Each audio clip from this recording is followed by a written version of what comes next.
Po številnih raziskavah šport daje invalidom ogromno. Vključi jih v skupnost, poveže jih med sabo, doseže večjo sprejemanje samega sebe in posledično višjo samopodobo.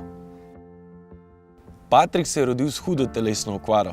Do 10. leta je preživel več po bolnišnicah kot doma, za njim pa je 13 operacij, nešteto pregledov, posegov, preiskav in terapij. A v 9. razredu je naredil več sklec kot marsikdo od njegovih zdravih sošolcev.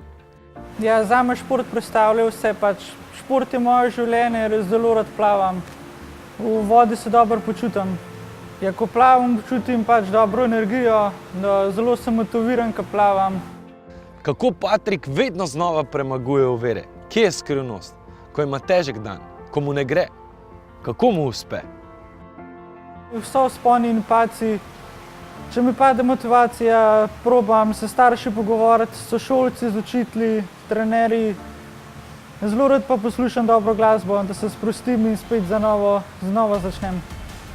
Dragi starši, vzpodbujajte svoje otroke in tudi sebe, tako da se ne bojite, ko vaš otrok izrazi željo, da bi se rad ukvarjal s športom, in mu stojite ob strani. Poslušajte Jano Jagodic, Patrikovo mamo, ki je svojemu sinu pomagala na poti samostojnosti in odraščanja.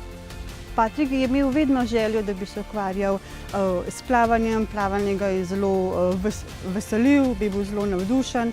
Potem je pa v šoli se mi zdi, da v 6. razredu začel plavati, hodili so na individualne ure in potem smo kar počasi zrihtali trenerja.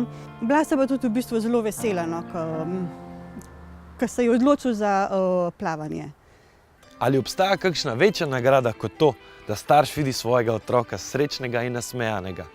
Kaj pa po besedah Jane šport prinaša Patriku? Pa si poglejmo. Ja, prednost športa se mi zdi, saj pri Patriku, da je postal bolj samostojen, bolj je samozavesten, zna se prilagoditi svoj čas, šola, družina, treningi, tudi veliko se druži s prijatelji. Se mi zdi, da nasploh šport kar pomaga, sploh pri gibalno oviranih otrocih, ker je to v bistvu kot vsakodnevna fizioterapija ali treningi. Jaz bi najprej staršem rekla, naj otrok ne zavijajo v vato, ampak naj jih prepričajo, naj jih doma spodbujajo, povejo, kakšni športi obstajajo, naj jih vključujejo, naj jih pripeljajo v klube in naj ni treba da je plavanje, lahko je tudi namizni tenis, lahko samo rekreativno, tako da spoznajo šport, da vidijo, kako je, potem se bo pa videlo, kako in kaj. Ne glede na to, kaj nam prinese usoda, se moramo premikati naprej. Če obstanemo na mestu, ne naredimo nič zase, niti za svojega otroka. Zato, dragi starši, ne se bati narediti koraka naprej, naj bo izkušnje teh športnikov ne bodo vodilo, da se tudi sami odzovete na to vabilo.